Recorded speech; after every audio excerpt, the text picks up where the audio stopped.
Vallahi abi.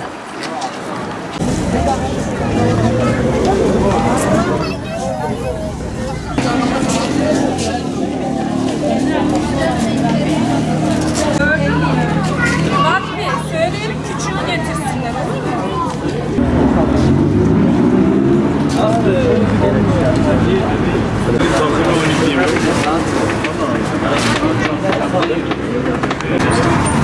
Güzel olur. Daha buraya bak. İyi değil. İyi değil. Önemli biraz.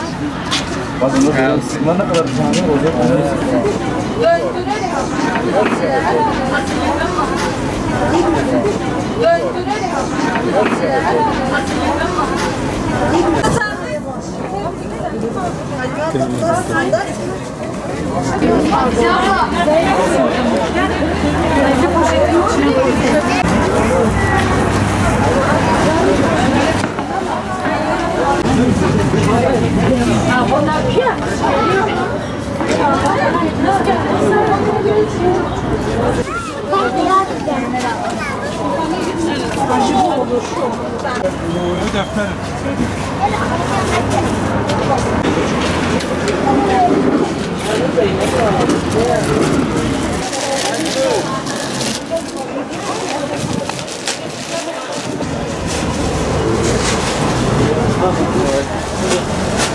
Bismillahirrahmanirrahim. Umut Kervanı Şırnak temsilciliği olarak bugün kermesimizi açtık elhamdülillah.